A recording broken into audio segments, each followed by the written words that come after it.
Assalamualaikum warahmatullahi wabarakatuh. Perkenalkan, nama saya Indra Kurniawan dengan NIM 240401020222 dari Prodi PJJ S1 Teknik Informatika.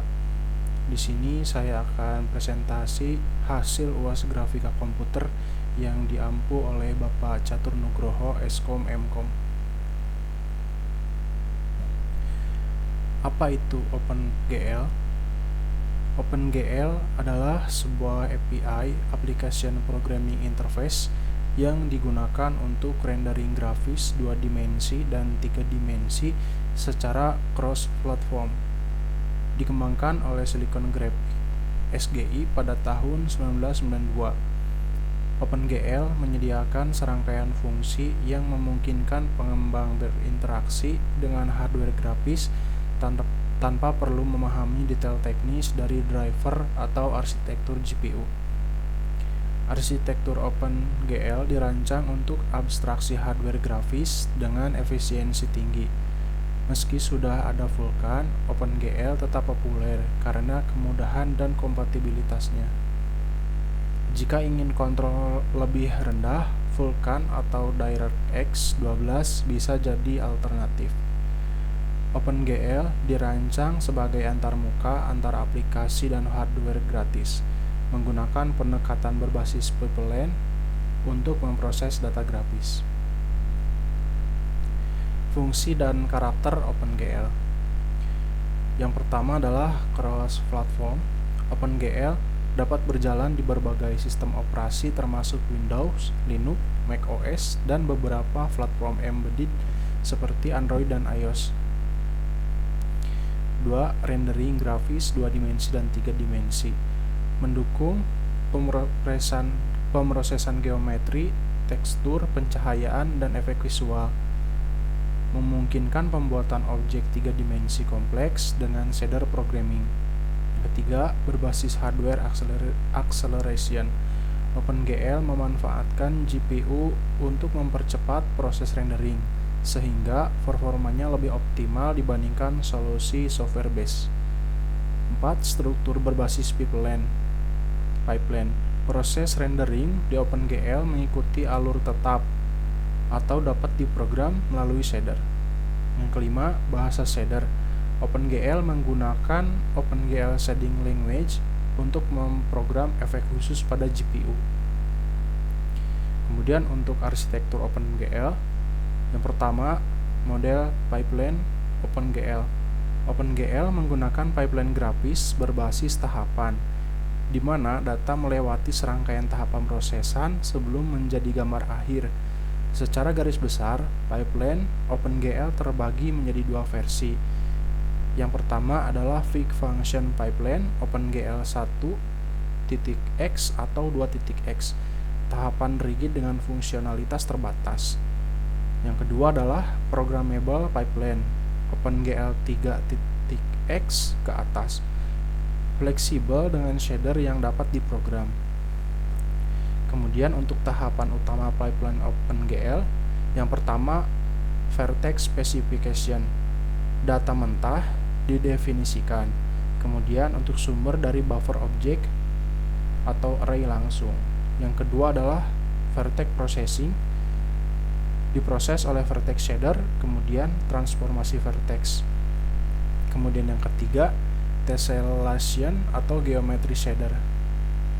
Tessellation shader membagi primitif menjadi lebih detail, misal permukaan lebih halus.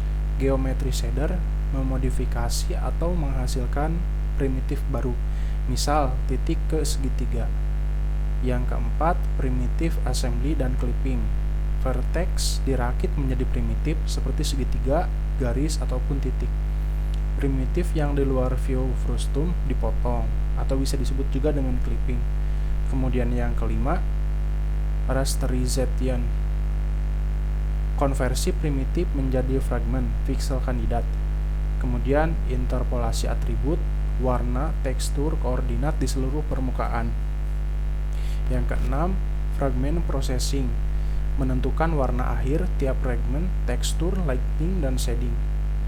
Kemudian bisa memanipulasi depth atau membuang fragment. Yang ketujuh, var fragment operation. Test depth atau stencil menentukan fragmen mana yang tampil. Blending menggabungkan warna baru dengan warna yang ada di frame buffer. Yang kedelapan, frame buffer, hasil akhir ditulis ke frame buffer.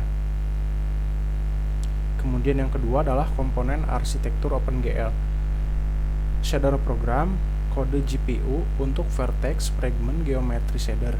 Buffer object, VBO vertex buffer object untuk menyimpan data vertex di GPU. Kemudian FAO vertex array object mengorganisir FBO dengan atribut vertex. Kemudian UBO uniform buffer object atau data global untuk shader. Kemudian untuk textures, gambar atau pattern yang diaplikasikan ke permukaan. Frame buffer object atau FBO target rendering alternative off screen. Kemudian yang terakhir adalah state machine. OpenGL mengelola state seperti warna aktif texture unit. Kemudian untuk karakteristik OpenGL, lintas platform, Windows, Linux, macOS, dan mobile. Kemudian untuk bahasa menggunakan GLSL untuk shader. API level rendah lebih dekat ke hardware dibandingkan engine seperti Unity dan Unreal. Kemudian extensible, dukung ekstensi untuk fitur hardware baru seperti ray tracing. Untuk perbandingan dengan Vulkan, OpenGL memiliki abstraksi tinggi atau driver mengelola banyak detail. Untuk Vulkan, lebih eksplisit, arsitektur modern, kontrol penuh, dan multithreading. Untuk kelebihan OpenGL, yang pertama adalah lintas platform. Didukung Windows, Linux, macOS, dan Android dan iOS. Alternatif yang baik jika ingin menghindari ketergantungan pada vendor seperti DirectX milik Microsoft. Yang kedua, mudah untuk dipelajari dan digunakan. Abstraksi tinggi, driver menangani manajemen memori, sinkronasi, dan optimisasi. Cocok untuk pemula dalam grafis 3D atau prototipe cepat. Yang ketiga adalah dukungan luas dan kompatibilitas. Sudah matang, rilis pertama tahun 1992 dengan dokumentasi dan komunitas yang besar, berjalan di hampir semua GPU modern bahkan yang lama. Yang keempat adalah fleksibilitas dengan shader. Pipeline programmable vertex fragment geometry shader memungkinkan efek garis kompleks. GLSL relatif mudah dibandingkan HLSL. Yang kelima adalah ekstensi untuk fitur baru. Vendor GPU seperti Nvidia, AMD, Intel bisa menambahkan ekstensi seperti ray tracing. Yang keenam, integrasi dengan bahasa pemrograman. Binding untuk banyak bahasa seperti bahasa C, C++, Python, dan Java, dan lain-lain. Untuk kekurangan OpenGL, yang pertama adalah abstraksi tingkat tinggi. Dalam artian, kontrol terbatas.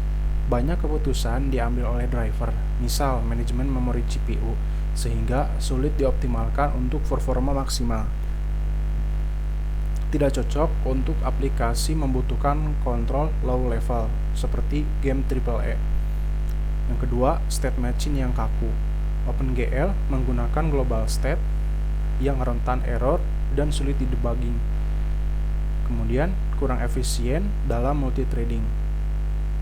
Yang ketiga adalah performa di bawah Vulkan DirectX 12. Overhead API lebih tinggi karena validasi dan manajemen oleh driver. Vulkan bisa 20-50% lebih cepat untuk beban kerja berat. Yang keempat, fitur modern terbatas. Tidak dirancang untuk komputasi paralel seperti Vulkan atau DirectX 12. Dukungan ray tracing harus lewat ekstensi, tidak natif seperti Vulkan. Fragment versi dan ekstensi. Perbedaan implementasi avatar vendor GPU seperti Nvidia dan AMD. Ekstensi sering tidak konsisten di semua platform. Yang terakhir adalah OpenGL sudah tidak aktif dikembangkan. Khronos Group, pengembang OpenGL, fokus ke Vulkan. OpenGL 4.6, rilis 2017, mungkin versi terakhir.